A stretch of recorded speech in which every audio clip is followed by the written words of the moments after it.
सभी बहनों को मेरा प्यार भरा नमस्कार। बहुत सारी बहनें आज बहुत विकट स्थिति का सामना कर रही हैं। बहुत सारी बहनें बहुत दुखी हैं, परेशान हैं।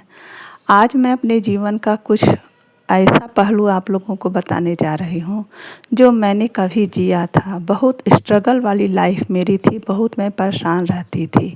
तो उन्हीं सब बातों को मैं आज आप लोगों से बताने जा रही हूँ कि अगर मैंने उस पल को जिया, जब मैंने उस संघर्ष को झेल लिया और मैं उठ खड़ी हुई, तो आप भी बहन उठ खड़ी हो सकती हैं, आप भी मजबूत बन सकती हैं।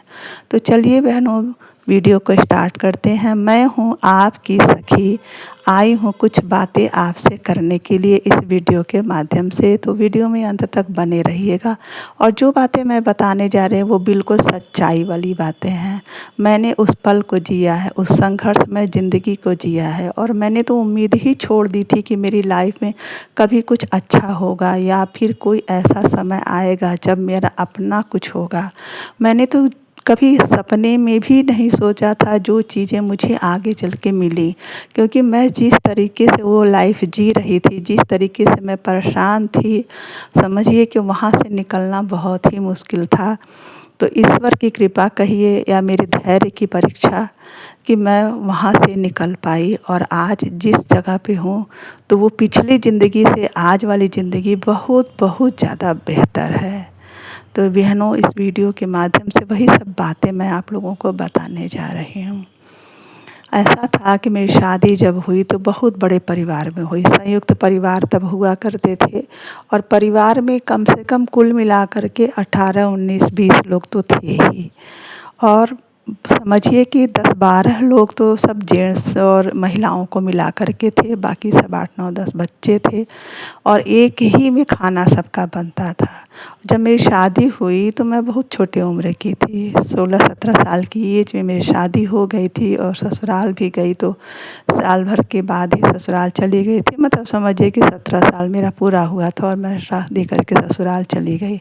खाना बनाने मुझे नहीं आता था, थोड़ा बहुत चीज़ें आता था, बेसिक चीज़ें हल्का फुल्का, क्योंकि आप तो जानती हैं कि घर में माँ कोई बहुत ज़्यादा बच्चों से काम तो करवाती नहीं है कि पूरा दिन भर का काम और पूरा एकदम नौकर की तरह काम करवाए, ऐसा नहीं। हल्का फुल्का चलते फिरते जो चीज़ें, चाय वगैरह हो गया, हल्का फुल्का कुछ बना दिया, बस वही मेरी लाइफ थी। अभी तो हमारी सीखने की लाइफ शुरू हुई थी, तब फिर शादी हो गई, मैं शादी करके ससुराल चली गई।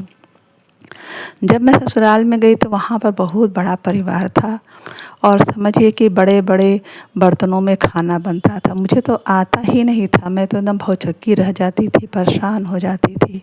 और वहाँ पर ऐसे लोगों से मेरा पाला पड़ा जो मुझे हर पल हर क्षण गिराने की कोशिश में लगा रहते थे। आपको बता दूं, मेरी 2 जेठानियाँ थी। एक जेठानी नहीं थी, मतलब 2-3 साल रह कर के साथ में फिर वो गुजर गई थी और एक जेठानी थी, वो तो मेरे पीछे पड़ी रहती थी। बहुत ज़्यादा मुझे तंग करना, नीचा दिखाना, मेरे कामों में कमियां ढूंढना और किस तरीके से मेरा तमाशा बने, मेरे काम का तमाशा बने, लोग मेरा हंसी उड़ाएं, मेरा मजाक बनाएं और उसको अच्छा कहें, इन्हीं चीज़ों में वो लगी रहती थी। अच्छा, उस पे सोने का सुहागा यह था कि जो मेरे पति थे, जिनसे मेरी शादी हुई थी, वह भी वहाँ से बहुत महान इंसान थे। वह भी हर दिन मुझे परेशान करते थे, बहुत ज़्यादा मेंटली टॉर्चर करते थे। हमेशा उनका तो ध्येय ही यही था कि इसको किस तरीके से परेशान किया जाए। भगवान का आशीर्वाद समझिए या भगवान की कृपा समझिए कि शादी के 2 साल के अंदर ही मुझे पुत्र रत्न की प्राप्ति हुई। और जब होता है ना, जब शादी हुई तो उस परिवार की मानसिकता यह थी कि जब इसको बच्चा हो जाएगा तो ये कहाँ जाएगी, तब तो ये हम थक हार के हम लोगों के साथ ही रहेगी और जैसे कहेंगे वैसे ये हम लोगों का बात मानेगी, अत्याचार शोषण सहेगी। और हमारी भी वैसी, मेरी भी वही ये स्थिति थी कि मैं छोड़ करके नहीं जा सकती थी, क्योंकि 17-18 साल की लड़की का क्या ही एज होता है। इंटर मैंने किया था, 12वीं बस मैंने पास किया था और उस स्थिति में तो मैं कहीं कोई जॉब भी नहीं कर सकती थी। ऊपर से एक बच्चा भी मेरे साथ था, उसको लेकर के मैं कहाँ जाती। पति का टॉर्चर अलग था, जेठानी का टॉर्चर अलग था। सास भी थोड़ी सी दबंग टाइप की थी, थोड़ी गुस्सैल टाइप की थी, बहुत जल्दी गुस्सा हो जाती थी, लेकिन बहुत ज़्यादा तंग नहीं करती थी। करती थी वो भी तंग करती थी, लेकिन जब उनको लगता था कि जेठानी और मेरा बेटा तो खुद ही इसको परेशान कर रहा, कर रहा है, तो ठीक है मैं ज़्यादा इसको ना बोलूँ, लेकिन आग में घी डालने का काम वह भी करती थी। जब मेरा पति मुझसे झगड़ा करे, लड़ाई करे, कुछ कहता था, तो वो भी तुरंत जब सुनती थी तुरंत आकर खड़ी हो जाती थी और नमक मिर्च लगा कर के और उनको और बढ़ावा देती थी और लड़ाई पति पत्नी में करवाती थी। और इस तरीके से मैं भरे समाज में अपने पूरे परिवार के बीच में मेरा रोज़ रोज़ तमाशा बनता था। रोज़ मुझे गालियाँ पड़ती थी, रोज़ मेरे कामों में मीन में कमियाँ ढूँढी जाती थी। मैं रोज़ हिसकती थी, रोज़ रोती थी और एक छोटे से बच्चे का मुँह देखकर मैं कुछ कहीं जा भी नहीं पाती थी। ज़िंदगी में एक समय तो ऐसा आया कि मुझे लगा कि अब मुझे अपने जीवन लीला ही ख़त्म कर देनी चाहिए, क्योंकि जब मैं नहीं रहूँगी तो इतने अत्याचार मेरे ऊपर नहीं होंगे।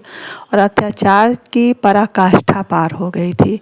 बहुत सारे अत्याचार को सहते-सहते जब आपका धैर्य जवाब दे जाता है, तब आपको लगता है कि अब दुनिया में कोई नहीं है मेरे लिए, मेरे सामने कुछ भी नहीं है, अब मुझे ख़त्म ही कर लेना चाहिए। लेकिन वही है ना, आपके सामने अगर कोई ऐसा मासूम सा चेहरा हो जो आपको खींचता हो अपने तरफ, आप कैसे कुछ कर सकती हैं। तो मुझे रोकने वाला वही मेरा बेटा था।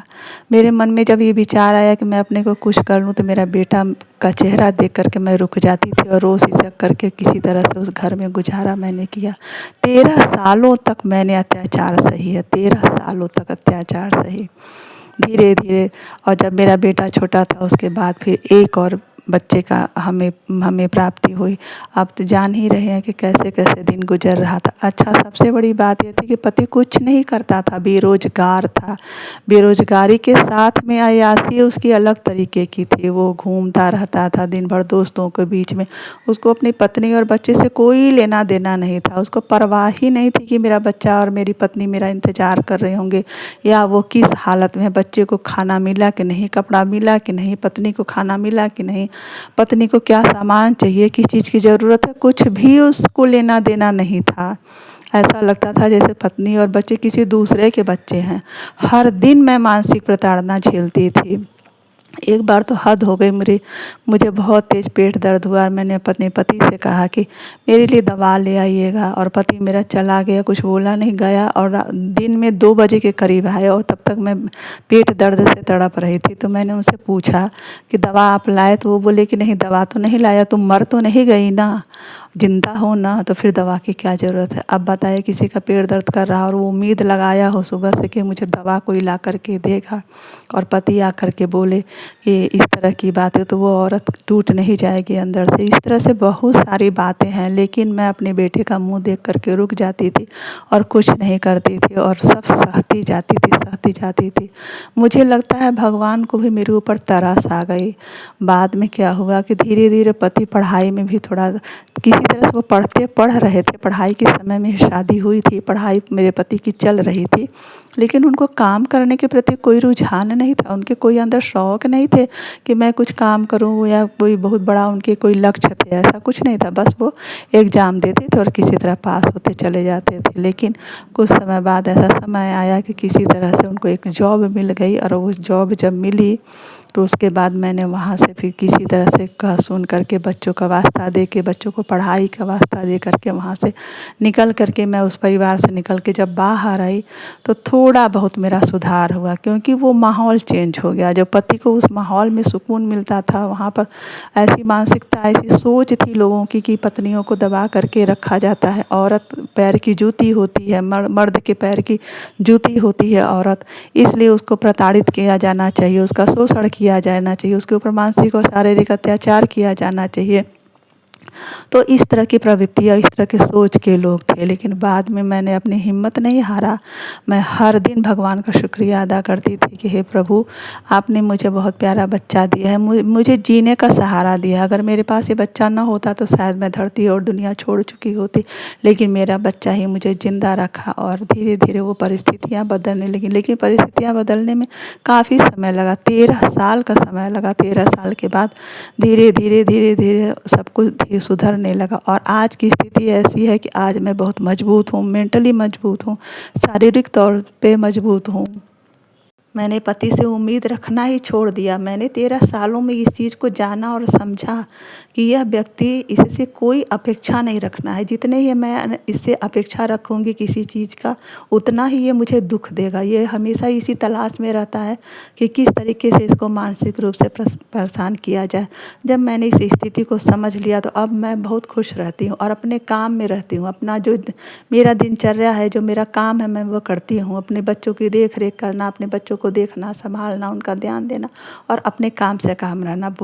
पूजा पाठ करना, कोई किताब है उसको पढ़ना, क्योंकि बुक्स पढ़ना मेरी आदत है, मुझे मेरी हॉबी है किताब पढ़ना।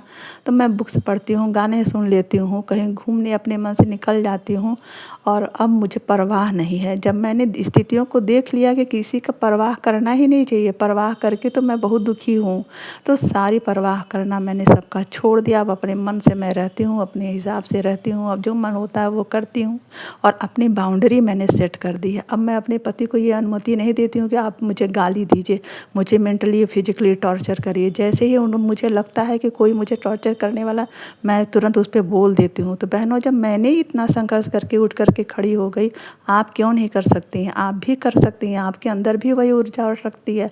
आप अपनी शक्ति को पहचानिए। अगर कोई व्यक्ति आपको मानसिक रूप से तोड़ रहा है, परेशान कर रहा है, आप अपनी बाउंड्री सेट करिए। आप उनसे कहिए कि मैं आपका अत्याचार नहीं सह सकती हूँ और मैं अपने दम पे खड़ी होंगी। बहनों, खूब खुश रहिए और अपने काम में लगिए। किसी अपेक्षा ही ना करिए कि वो आपको खुश रखे। कोई यहाँ खुश किसी को नहीं रखता है, बल्कि और लोग दबाते हैं। आप जब स्थितियों को पहचान जाइए कि कोई व्यक्ति आपके आसपास इस तरह का है जो आपको परेशान करता है, तो आप खुद के लिए ज़िंदा रहिए, आप खुद के लिए जिए, खूब खुश रहिए। आपको जो अच्छा लगे वह काम करिए।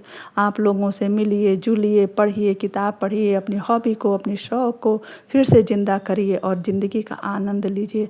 तो जब मैं यह सब कर सकती हूँ, आप भी कर सकती हैं। बस आपको हिम्मत लाना है, आपको शक्ति लाना, और आपके अंदर वो शक्ति और हिम्मत है। और प्रतिदिन भगवान का शुक्रिया अदा करिए कि हमको धरती पे भगवान ने रखा है और अच्छा जीवन और अच्छा नया दिन दिया है। तो चलो फिर मिलते हैं बहनों।